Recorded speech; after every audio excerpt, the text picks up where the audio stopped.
این محصولات ها نان و کلچقند، کلچه و توشبیره و باز چند دیگر روی این دسترخوان گواهی از آن میدهند که زنان و مادران تاجیک از قدیم هنرمند و کدبانو هستند. این میراث از نسل به نسل گذشته در دوران صاحب استقلالی تاجیکستان رشد و نمو می‌یابد. در ناحیه واسه با شکرگزاری از دوران صاحب استقلالی تاجیکستان تنظیم و آسایشگی کشور این زنان و بانوان هنرمند در دور نهایوی آزمون جمهوری دسترخوان‌آرایی اشتراک نمودند. با این چاره‌بینی بهترین کدبانوهای جماعت‌های دهات ناحیه دعوت شدند. دسترخوانی که زنان و دختران جماعت دهاتی به نام میرزاعلی ویس وارد دادند، همه محصولات‌هایش از گندم تیار کرده شدند.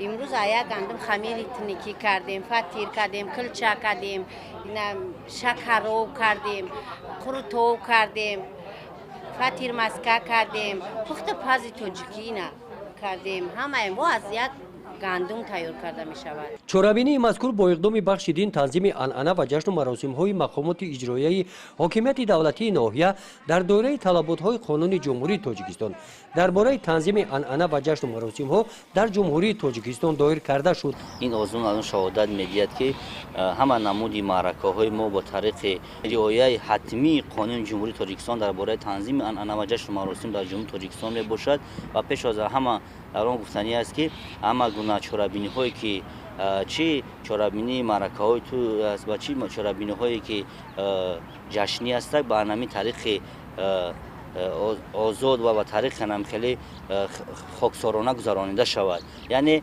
زنده نمودن عنعنه های ملی، یعنی احیا گردانیدن عنعنه های ملی ما که همه گونه همین چورابینی ما با همین طریق باید گذرانیده باشد. دور ناحیوی آزمون جمهوری دسترخوان‌آرایی از جانب کمیسیون مقامات اجرایی حاکمیت دولتی ناحیه بهاگذاری گردیده جماعت دهاتی به نام میرزاعلی ویسوف برای اشتراک به آزمون ولایتی راه خط گرفت. گزارش خواجه نظریف خدای نظر ظهوروف از ناحیه واسه برای برنامه اطلاعاتی نوید